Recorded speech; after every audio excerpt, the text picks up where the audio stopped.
ইরানের সাথে চলমান উত্তেজনা এখন সরাসরি নিরাপত্তা চ্যালেঞ্জে রূপ নিয়েছে উপসাগরীয় দেশগুলোর জন্য। ড্রোন ও ক্ষেপণাস্ত্র হামলার মুখে নিজেদের প্রতিরক্ষা ব্যবস্থা সক্রিয় রাখলেও আঞ্চলিক এই দেশগুলো অনেকটাই নির্ভর করছে তাদের দীর্ঘদিনের মিত্রগুলোর ওপর।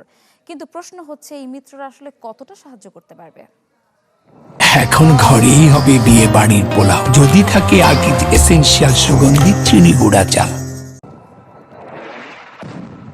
ইরানের ড্রোন ও ক্ষেপণাস্ত্র হামলার ঝুঁকি বাড়ার সাথে সাথে উপসাগরীয় দেশগুলোর প্রতিরক্ষা ব্যবস্থাও চাপের মুখে পড়েছে। কাতারের আল উদেইদ ঘাঁটি যুক্তরাষ্ট্রের অন্যতম বড় সামরিক কেন্দ্র, যেখানে মার্কিন বাহিনীর পাশাপাশি যুক্তরাজ্য সহ একাধিক দেশের সেনা মোতায়েন রয়েছে। এই ঘাঁটি থেকে মধ্যপ্রাচ্যের বিশাল অঞ্চলে সামরিক কার্যক্রম পরিচালনা করা হয়। একই সাথে তুরস্কেও কাতারের সামরিক উপস্থিতি রয়েছে, যা দেশটির প্রতিরক্ষা ব্যবস্থাকে আরও শক্তিশালী করেছে। সৌদি আরবেও রয়েছে যুক্তরাষ্ট্রের গুরুত্বপূর্ণ সামরিক উপস্থিতি। যুক্তরাষ্ট্রের সাথে সরাসরি প্রতিরক্ষা চুক্তি না থাকলেও দুই দেশের ঘনিষ্ঠ সামরিক সহযোগিতা বহু বছর ধরে চলমান।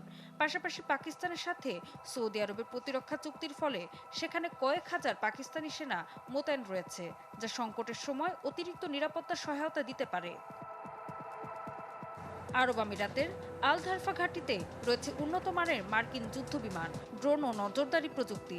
সম্প্রতি দেশটি ভারত সহ বিভিন্ন দেশের সাথে প্রতিরক্ষা সহযোগিতা জোরদার করেছে, যার মাধ্যমে প্রযুক্তি ও নিরাপত্তা সক্ষমতা বাড়ানোর চেষ্টা চলছে। বাহরাইনে অবস্থিত মার্কিন নৌবাহিনীর পঞ্চম নৌবহর গোটা অঞ্চলের সামুদ্রিক নিরাপত্তার জন্য গুরুত্বপূর্ণ ভূমিকা রাখছে। এই ঘাঁটি থেকে উপসাগরীয় অঞ্চলে জাহাজ চলাচল ও সামুদ্রিক নিরাপত্তা নিশ্চিত করা হয়। এদিকে কুয়েত ও ওমানেও যুক্তরাষ্ট্রের সামরিক ঘাঁটি ও লজিস্টিক সহায়তা কেন্দ্র রয়েছে, যা পুরো অঞ্চলে দ্রুত সামরিক সমন্বয় ও সরবরাহ ব্যবস্থাকে কার্যকর রাখে। যুক্তরাজ্য সহ অন্যান্য পশ্চিমা দেশও এসব দেশে নির্মিত সামরিক মহড়া ও প্রশিক্ষণ কার্যক্রম পরিচালনা করে।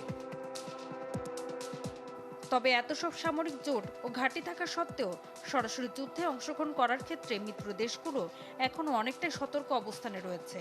তাদের সহায়তা মূলত সীমাবদ্ধ রয়েছে আকাশ প্রতিরক্ষা ব্যবস্থা, অস্ত্র সরবরাহ, গোয়েন্দা তথ্য বিনিময় এবং নজরদারি কার্যক্রমে। অন্যদিকে বর্তমান পরিস্থিতিতে সবচেয়ে গুরুত্বপূর্ণ ভূমিকা রাখতে পারে হরমুজ প্রণালীর নিরাপত্তা নিশ্চিত করা, কারণ এই পথ দিয়ে বিশ্বের প্রায় 20% জ্বালানি পরিবাহিত হয়।